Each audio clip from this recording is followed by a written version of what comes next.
Greetings, just a few hours before Christmas. Hey, I heard an interesting comment on the radio just a couple of days ago that researchers have discovered that actually, I think it's December 22nd, December 22nd, that is the most considered the most stressful day of the year. Why is that? Because a whole lot of us have put things off uh, related to Christmas, of course, have put things off, and now it's approaching. It's in fact, not only have they done some research that have determined that December 22nd is the most stressful day of the year, but they've actually even narrowed it down to a specific hour and a specific moment on December 22nd. According to this report, 12:25 p.m. on December 22nd is like that moment, that midnight hour moment for a lot of people, again, who have procrastinated, whether it's related to food, preparing a home, um, shopping, whatever it is. It's Christmas. Christmas is here. And whether you're listening to the radio or you're on your computer or you're browsing through your TV programs, we are reminded constantly that Christmas is upon us. I gotta tell you, I love, I love this time of the year. I love all the lights. I love all the excitement. I love the energy of the kids. Yeah, I just love it. And in fact, a couple of days after Thanksgiving, I actually made a trip to the mall. Not looking for anything in particular, but just kind of wanting to be an environment where I could see parents taking their kids. They were doing a little bit of shopping. The kids were wanting to see Santa and all of those kinds of things. I just love all the excitement, the sights, the smells, and the sounds that's a part of this year. And maybe even a little tussling of those customers that are trying to grab the latest and greatest technological devices as they fly out of the store. I imagine if we were to compare our experiences as kids, we probably have a lot of things in common. For example, how hard was it to wait for Christmas Day? Man, that was like excruciating, agonizing, waiting for Christmas to finally get down and counting the days. And it just seemed like those days just prior to Christmas, those hours just prior to Christmas Day were like agonizingly slow. Um, you remember those moments too, and maybe this is a moment of confession, and it'll never leave this moment, this room, uh, the room that you might be listening in. Um, but how about a time of confession? How many of you actually searched for gifts that your parents had hidden in the house? Um, how about here's another question. How many of you actually at some point found those gifts? And then here's a third consideration, uh, particularly for some. How many of you actually got them out uh, and played with them? Now I know George Trapp did. Uh, and then here's the kicker. How many of you after you after you played with those hidden gifts actually broke something? Then Christmas Day arrives and you're unwrapping it, and all of a sudden you say, "Mom, this thing's broken. It won't work." Oh man, Christmas. And hey, I've got an announcement for you. Christmas is here. Tomorrow is Christmas. Some of you are going to leave the service today if you're listening to it, and you're going to go out and finish that shopping that you've been procrastinating about.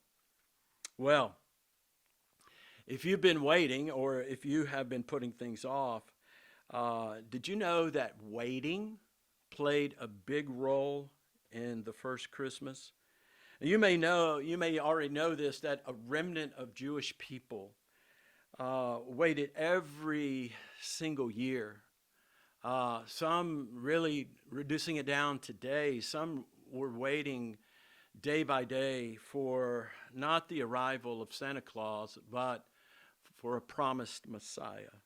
In every generation, there was a group of people whose lives were lived around the promise and the hope of Messiah's coming. Literally, they lived their lives every day in obedience to God's commands, believing that this could be the day that Messiah arrives.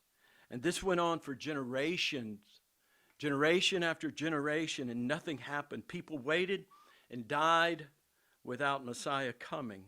And for them, there was no fulfillment of that promise. They prayed and they waited, and some lived faithfully. Others drifted into other things. They left the faith and they wrote it off as an empty promise, maybe a myth or a fairy tale. But there was always a group of people that got up every day and they lived as if this could be the day that Messiah shows up. I want to introduce you to, we're going to talk about two of those people this morning. And so if you have a Bible, take it and turn to Luke. Like if you have an electronic device and you have the Bible on it, turn to Luke chapter 1. Luke chapter 1. And as you're finding your way there, I want to say this very, very clearly. What we're going to be saying today, and as we look at this narrative of Luke's gospel, this is so relevant for us. Because at some point in your Christian experience, you will likely entertain some, if not all, of the following thoughts. Thoughts like, God is so quiet. I don't see God doing anything. He's so inactive. God is seemingly silent. There will be times in our lives. There will be time in your life. There have been times in my life when I look around and I say, boy, God seems so distant. He seems so quiet. And then you begin to entertain questions like, why am I doing this? Why am I attending? Why am I faithfully attending and being involved in serving? Why am I giving? Why am I believing? Why am I being faithful? Why am I obeying? Why am I staying faithful in my marriage? Why in the world am I continuing day after day after day to live my life as if God does exist and has the best intentions for my life? And at some point in all of our lives, there are seasons, there are periods of our lives when our commitment to be a faithful follower of Jesus, we look around and we say, what am I getting out of this? I mean, this seems to be going nowhere. Is there really anything to it? And here's what I want to say. If you've ever had those thoughts, entertained any of those questions, or maybe you are even, as you're hearing this, maybe you're even in one of those periods right now, a period of doubt. The Christmas story is for you. So here's how it begins. Again, Luke chapter 1, beginning in verse 5. In the days of Herod, the king of Judah, there was a priest named Zacharias. And he had a wife from the daughters, Zacharias from the division of Abijah. And he had a wife from the daughters of Aaron, and her name was Elizabeth.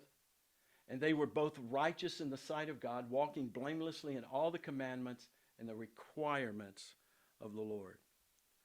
So here we see, and one of the really reliable things that Luke does in his gospel is that he gives us historical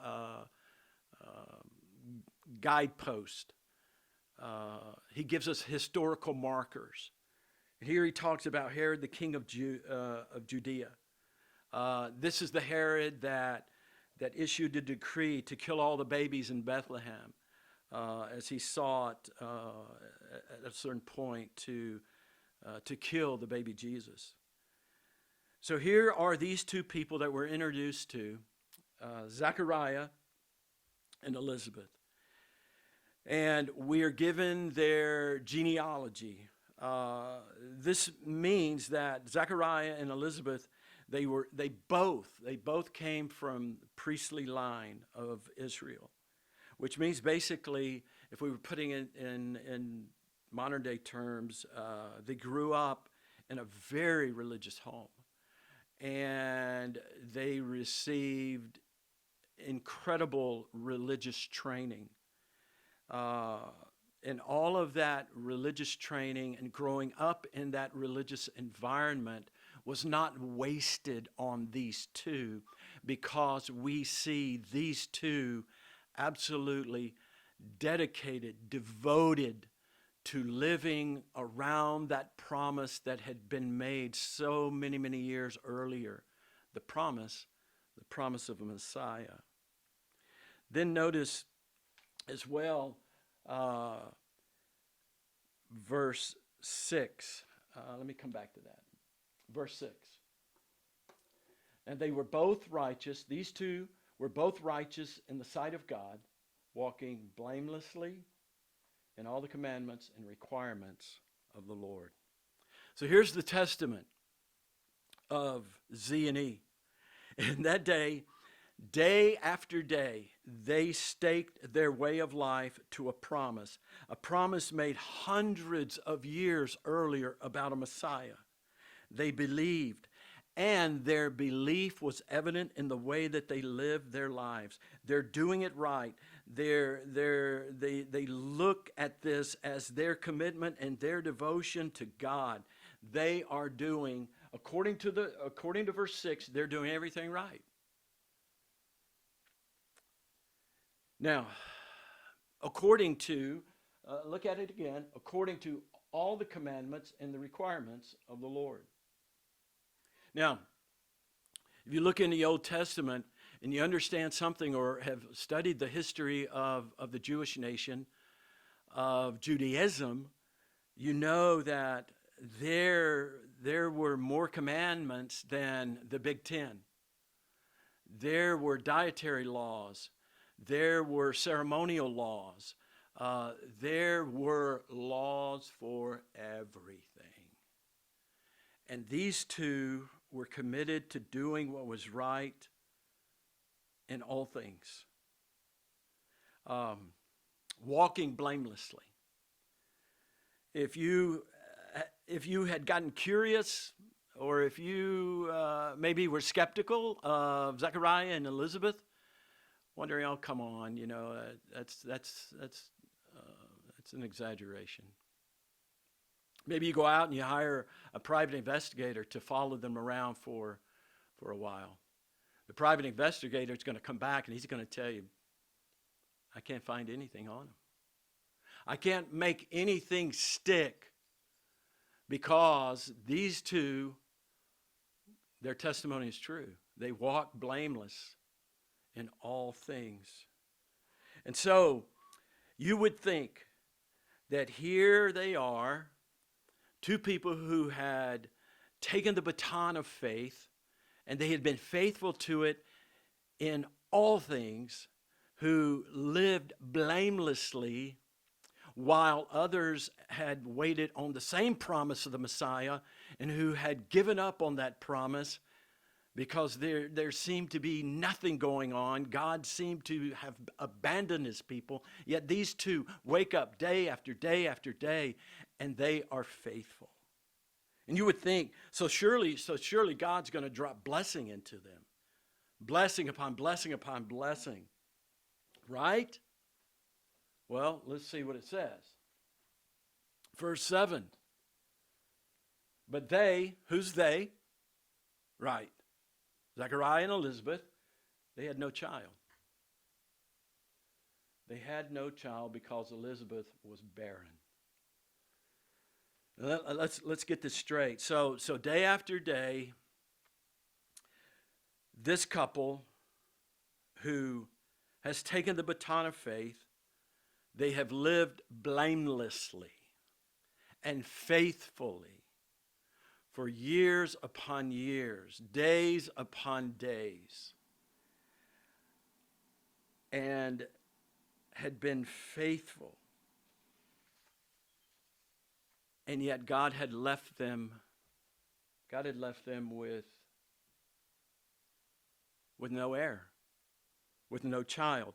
Now we need to put this into context, because in their culture, this was always considered the woman's fault. Because Elizabeth was barren. It was always considered the woman's fault. If a wife couldn't be pregnant, it's almost as if in that culture, if a wife couldn't get pregnant, what good was she for?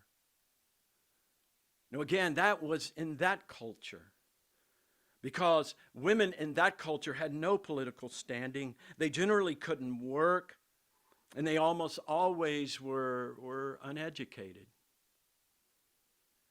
And not only that, but there is a religious stigma then that is attached to Elizabeth for not being able to get pregnant. Many in that culture saw it as a curse that God had put on a particular woman. Or many in that culture saw it as a sign of sin. And the reason why a woman or a wife couldn't get pregnant was because of some hidden sin. And God's judgment was on them. And so here's Elizabeth, who is bearing a social stigma. Here is Elizabeth who bears shame as she endures others' judgment of her because there is no child. And so Elizabeth, this righteous woman who lived blameless before God throughout her young years, her middle years, and now in her later years, the idea of a child is not going to happen. In fact, look at the statement again. Verse 7. And they were both advanced in years. One translation says it like this, that Zechariah, well, let me hold that, because we're going to see it in his response to what occurs a little bit later. So they were both advanced in years. And so it's over. It's done. It's too late. God's done nothing for them in this regard. And as we will find out later in the story, they had prayed. They had petitioned God. They had prayed the desperate prayers of any couple, any childless couple that wants a child and wants to be pregnant. God has said no. Now here is what seems ridiculous to an outsider. Their faithfulness to God was based on a promise made to Abraham some 2,000 years before they lived. 2,000 years previously. God had appeared to Abraham and he had told him, I'll make you a great nation. Well, okay, so in some sense, when that promise was made, if you follow history, biblical history, and even world history, if you follow history, that actually happened. God went on to say in that promise, the continuation of it, and I will bless you and I'll make you a great name. That happened. That's why when we talk, even today, or not only within church circles, but if the name of Abraham is mentioned, there is a context to it. There is a link to, again, that great patriarch, Abraham. So Abraham's name is known. Most of you've heard about Abraham, for instance, maybe before you even started showing up in a church. And that was, again, thousands of years before this. But here's where it begins to break down. And you will be a blessing, and I will bless those who bless you and curse those who curse you. And through the years, Z and E had heard the stories of God doing exactly that. But here's the kicker and the sticking point. God telling Abraham, all peoples on earth will be blessed through you. All peoples on earth will be blessed through you. And so it was this kind of root idea of why the Jews believed that there was something special for Israel. Something more for Israel. Because if you know the story, after God gave Abraham this promise, Abraham finally had a son who had a son who had a bunch of sons, who moved to Egypt, who became a nation, the nation of Israel. And then they moved back to their land, the promised land, and they became a kingdom. And this is when things really began to take off. And it looked like maybe during this age, this kingdom that God was going to bless all the peoples of the earth through the lineage of Abraham, that it was beginning to happen. That maybe this was how the promise was going to be fulfilled.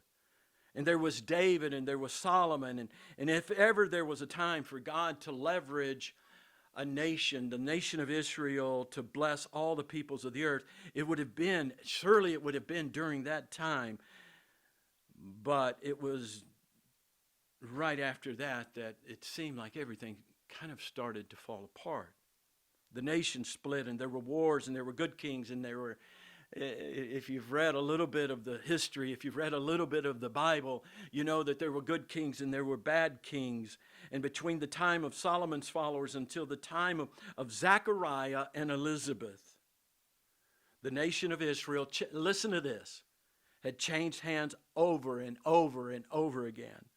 The Syrians had taken them over. The Babylonians conquered them. The Greeks, the Persians, and it goes on and on. And it was like after a while it was after a period of time they had absolutely no political clout in international affairs. They didn't even have an army during some of those times. They were even exiled for 70 years at one point. The idea that somehow the whole entire world would be blessed through the nation of Israel no longer had any leverage. It no longer had any meaning. Israel, who had no wealth, no military strength or power of its own, and seemingly did not have a future. The idea that somehow God was going to bless the world through the nation of Israel was laughable. And then in 65 BC, it might have been considered the final nail in the coffin. Pompey, the great Roman general, marched into Jerusalem. He occupied the city. He himself went past the temple guards, right into the temple, past the priest, marched right into the Holy of Holies, the very place that the Jews believed, where the Jews believed that God dwelled. That place where only the high priest could go once a year and serve before God. That place that Jews believed that if you went in unannounced, uninvited, God would strike you dead. And the priest, in that moment, as Pompey made his way into the Holy of Holies, though paralyzed by fear, watched, I think maybe with delightful anticipation, as they believed that Pompey would pay the price. Pompey walked right into the Holy of Holies. He looked around and he walked out without anything happening to him. And word spread throughout Jerusalem, and the implications were clear. Could it be that God was done? Could it be somehow that the train had left the station and God's people were left alone? Zechariah, most likely, would have been a little boy at this time when this happened. No doubt, Zechariah's father, like Elizabeth's father, would have been serving as a priest during this time. And no doubt, Zechariah remembered the day when his father came home and he tore his robes and he mourned because the temple had been desecrated with the presence of a Roman general who ignored all of their customs and all of their traditions and all of their warnings. And he walked into the Holy of Holies and he walked out and God did nothing. And many, many, many Jews during that time turned away from temple. They turned away from their belief in God. They integrated into Greek life, into Roman life, because after all, it was over. But not everybody. Not everybody. Not Zechariah and not Elizabeth. And if you had come to them at that time and said, hey guys, it's over. It's a myth. We had a good run, but it's done. It's not going to happen. It can't happen. Yeah, Abraham's name is still known. There was a nation, but Israel as a nation now, and many times, even in our past, we've existed on life support, and we're so close to just being a mere footnote in history. The idea of this nation being a blessing to all the peoples of the earth, that's ludicrous. To believe that this small speck of land and the vastness of Rome could possibly impact the world, give it up, walk away, enjoy the remaining few years of your life, because God, if there ever was a God, He has abandoned you. And if we had whispered that into the ears of Elizabeth and Zechariah during those difficult years, we would have been wrong. Because the reason Luke begins his gospel narrative with this story is because this is the beginning. This is the beginning of something new that would ultimately result in the fulfillment of God's promise to Abraham. And the reason this story is so important to you and me is because there are moments, there are periods, there are seasons of our lives when we wonder, is God active? Does He still care? Is He listening? Christmas, hear me, Christmas is His answer. Notice again what happens next. Now it happened that while he was performing, this is Zechariah, while he was performing his priestly service before God in the appointed order of his division, according to the custom of the priestly office, he was chosen by lot to enter the temple of the Lord and burn incense. So essentially, during this time, there are about 24 groups of priests, and they cast lots to decide who's going to be chosen to do different functions.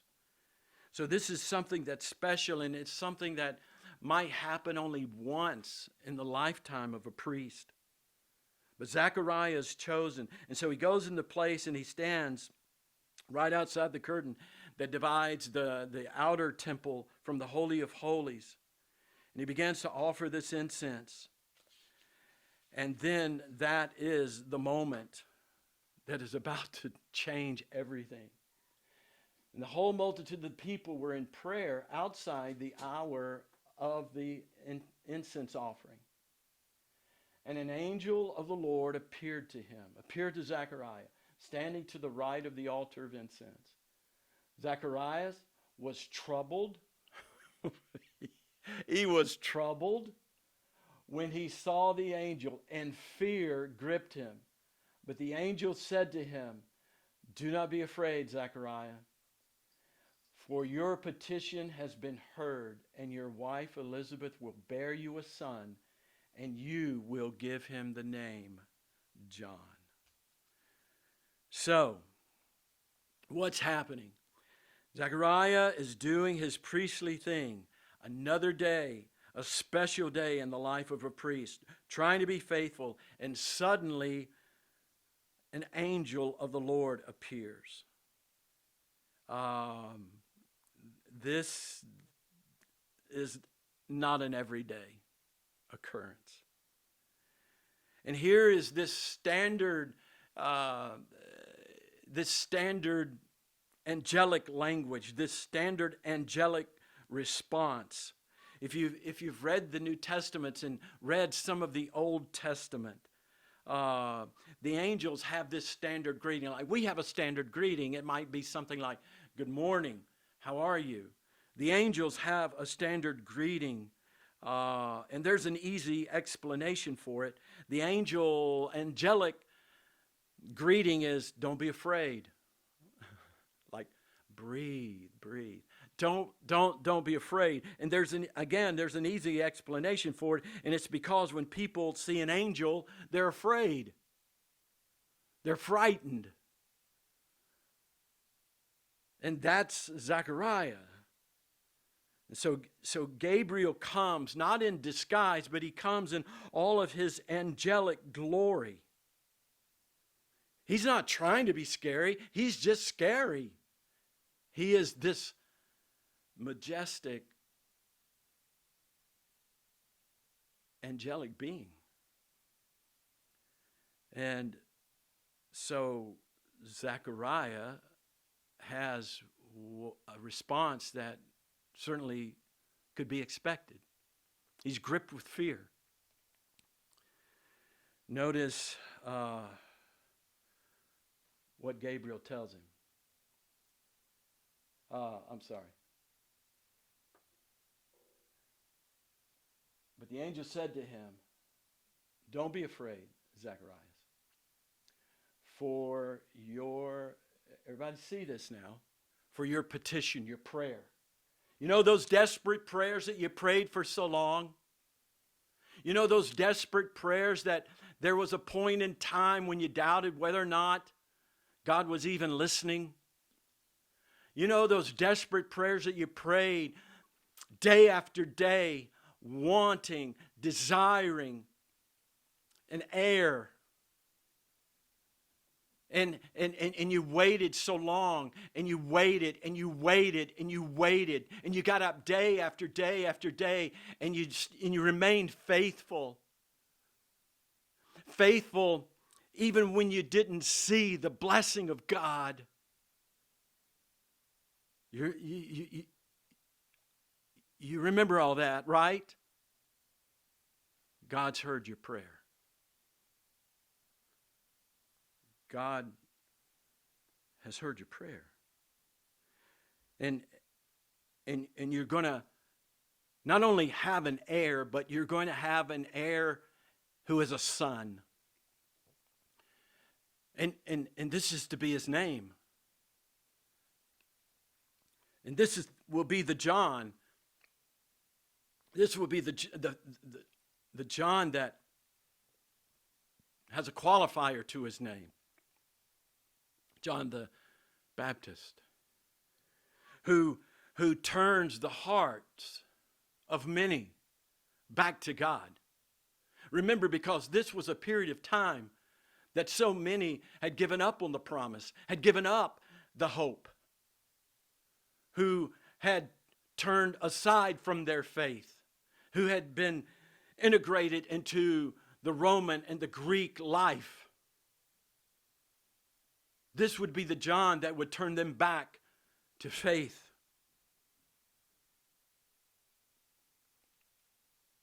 Zechariah, in response to that, says to the angel, how will I know this for certain? For I am old, and this goes back to an earlier, remember what it said earlier about Zechariah and Elizabeth? They were advanced in age. So here, he's just heard that they're going to have a son. And he knows what the angel's instruction is. They're to name him John. And so now he's saying to the angel, how can I know this for certain? For I am old, and my wife, I love this language. in the scriptures. It's okay for a man to be old, but you don't talk about a woman being old. She's just advanced in years. I love that. I'm old, and she's maybe. Is this being recorded? Will this get written down somewhere? My wife, well, she's just along in years. In other words, he is recognizing, again, how unusual, how supernatural, how if this is to occur, God will suspend the natural laws of life in order to accomplish what the angel is declaring. And so, how can I be certain of this? He asked. And it's like, again, it's like the angel says, dude, look at me. Look at me. I'm Gabriel. I'm an angel. And by the way, that dude is, that's angelic language too. Just saying, open your eyes. You're talking to an angel. And you're full of fear, and that's why I had to say to you, don't be afraid. This is all going to happen, because God is doing something new. God is doing something that is beyond what you can comprehend. The angel answered and said to him, I'm Gabriel, who stands in the presence of God, and I've been sent to speak to you and to bring you this good news.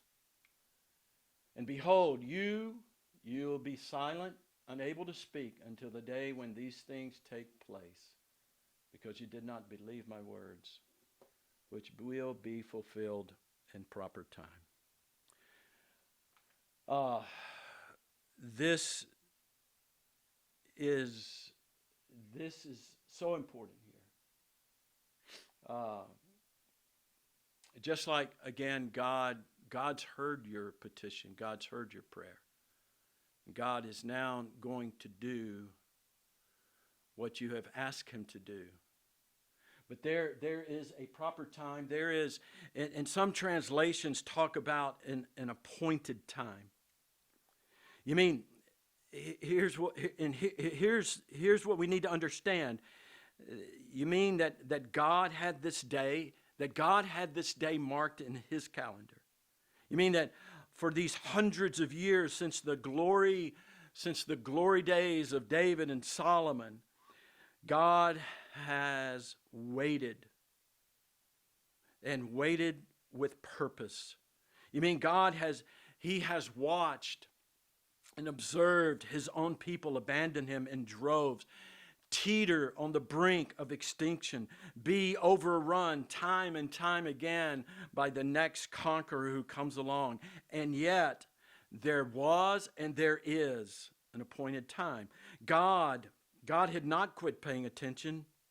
He has not only heard your prayers, but the prayers of his people for generations. Yes, you mean even though God has been quiet, he's not been disinterested. He's not aloof. No, at the appointed time. And what we begin to see here is that this is with Zechariah and Elizabeth and the announcement that Gabriel brings to them. This is here it is, Christmas in all of its glory. This is but the beginning. This is but the warm-up act. This is like, it's like when you go to a play, or maybe when you go to a concert, and before the main act takes place, there's this pre-concert stuff.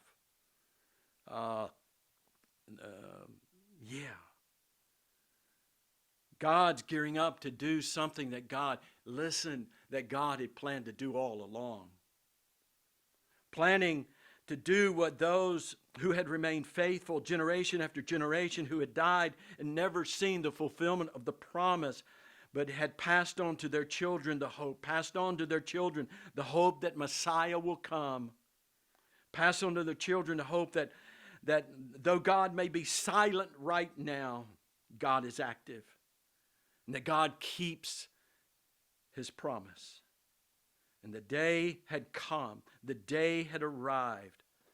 And Zechariah and Elizabeth are living in that moment now. But notice, again, that is just the warm-up. Because verse 26, and in the 6th month of Elizabeth's pregnancy, God sent that same angel, Gabriel, to Nazareth, a town in Galilee, to a virgin pledged to be married to a man named Joseph, a descendant of David. The virgin's name, Mary.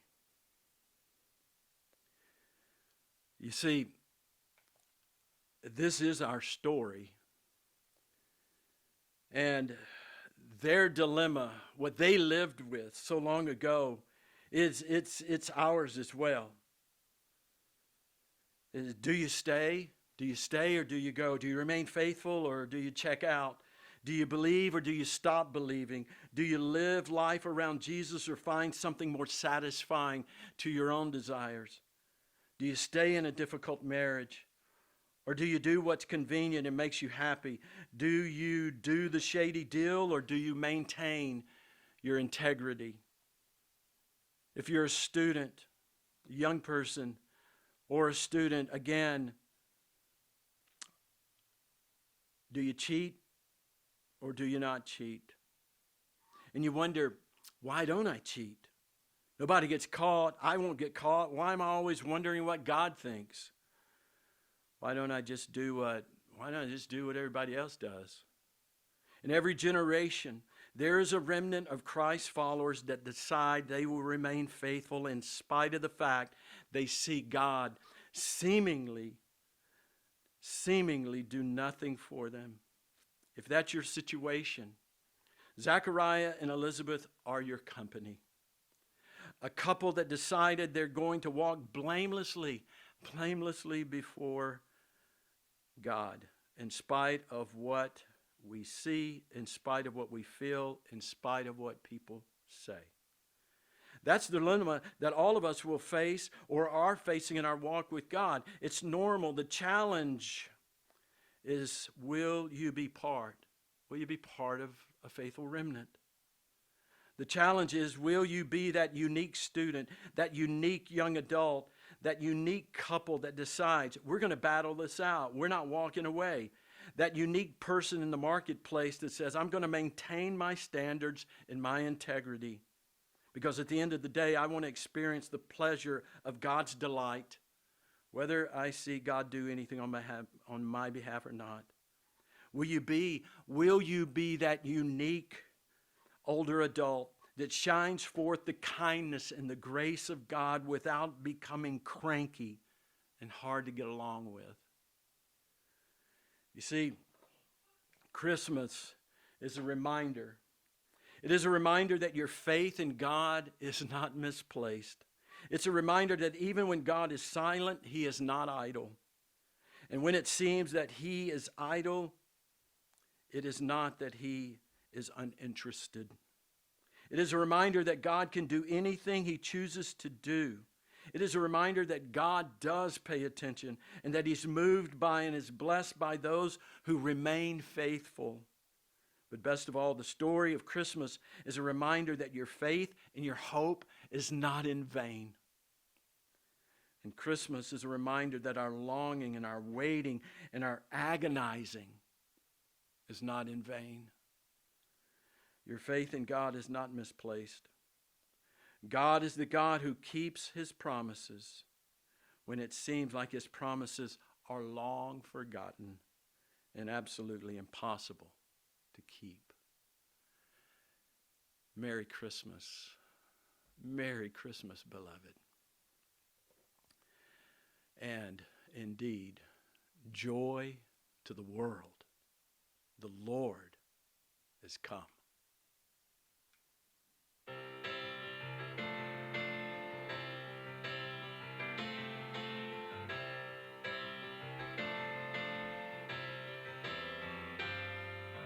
Joy to the world, the Lord is come. Let earth receive her King. Let every heart prepare him room, and heaven and nature sing, and heaven and nature sing, and heaven and nature sing. Joy to the world, the Savior reigns. Let all their songs employ, while fields and floods, rocks, hills and plains, repeat the sounding joy, repeat the sounding joy, repeat, repeat the sounding joy. He rules the world with truth and grace, and makes the nations prove the glories of his righteousness, and wonders of his love, and wonders of his love, and wonders of his love.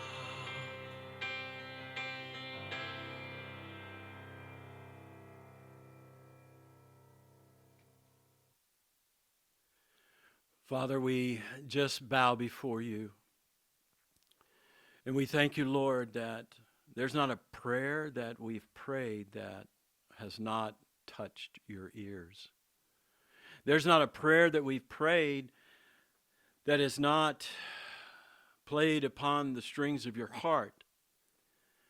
And even today, we declare that we desire to be like a Zechariah and like an Elizabeth, that though we may have yet to see the answer to a prayer or prayers that we have long awaited, we will remain faithful. Because, O God, we believe. We believe that you have entered our world. You came in the person of Jesus because of your immense love for us.